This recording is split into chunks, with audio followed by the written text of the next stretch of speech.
Social মিডিয়াতে যে ছবিগুলি এবং যে ভিডিওগুলি পাচ্ছি সেগুলোকে আমরা সোর্স হিসেবে ব্যবহার করছি।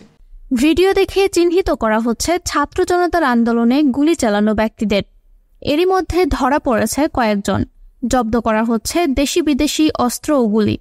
র্যাব সদর দপ্তর বলছে, সামাজিক যোগাযোগ মাধ্যম থেকে পাওয়া ভিডিও বিশ্লেষণ করে চালানো হচ্ছে অভিযান। সোশ্যাল মিডিয়াতে যে ছবিগুলি এবং যে ভিডিওগুলি পাচ্ছি সেগুলোকে আমরা সোর্স হিসেবে ব্যবহার করছি।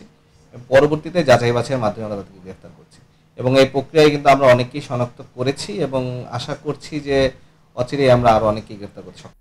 রাজশাহীর বোয়ালিয়া এলাকায় 5ই আগস্ট সরকার পতনের শেষ মুহূর্তে আন্দোলন দমাতে দুটি পিস্তল নিয়ে ছাত্র জনতার উপর নির্বিচারে গুলি করেছিলেন এক ব্যক্তি।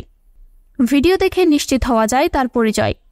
জহিরুল ইসলাম রুবেল নামের এই ব্যক্তিকে কুমিল্লা থেকে গ্রেফতার করে র্যাব। এরই আগে গত 4 আগস্ট একই আন্দোলনে গুলি চালানোর নেতৃত্ব দেন কিশোরগঞ্জ সদরের দানাপাটুলি ইউনিয়নের সাবেক চেয়ারম্যান মাজহারুল ইসলাম মাসুদ। গত 15 সেপ্টেম্বর রাজধানীর ফকিরাপুল এলাকা থেকে তাকে গ্রেফতার করা হয়। ছাত্র জনতার আন্দোলনকে ঘিরে উত্তাল ছিল উত্তরা রাজপথ। উত্তরায় ছাত্র জনতার উপরে গুলিবর্ষণ করে কিছু দুষ্কৃতকারী, যাদের হাতে ছিল অবৈধ অস্ত্র। অনেক বহিরাগতই এই মিশনে অংশ নিয়েছিল। এই গুলিবর্ষণের নেতৃত্ব দানকারী রুবেলকে ইতিমধ্যে গ্রেফতার করেছে র্যাব। এভাবে দেশের বিভিন্ন প্রান্তে ছাত্র জনতার উপর বল প্রয়োগ সহ দেশি বিদেশি অস্ত্র নিয়ে গুলি চালানো অনেকে আবার গা ঢাকা দিয়েছেন।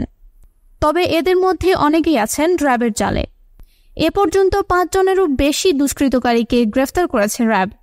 তারা হলেন রাজশাহীর বোয়ালিয়ার গুলির ঘটনায় জহিরুল ইসলাম রুবেল, কিশোরগঞ্জ সদরের একই ঘটনায় সাবেক ইউনিয়ন চেয়ারম্যান মাজহারুল ইসলাম মাসুদ, উত্তরা 3 নম্বর সেক্টরের দেলোয়ার হোসেন রুবেল, চট্টগ্রাম কাতোয়ালিতে গুলির ঘটনায় সোলাইমান বাদশাহ, শাহবাগ ও আশেপাশের এলাকায় গুলি চালানো সৈয়দ মুশাররফ হোসেন।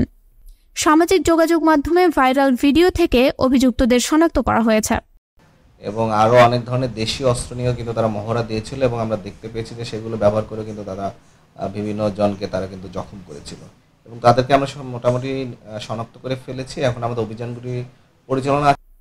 বৈধ অবৈধ অস্ত্র উদ্ধারের কাজ চলছে বলেও জানান র্যাবের এই কর্মকর্তা।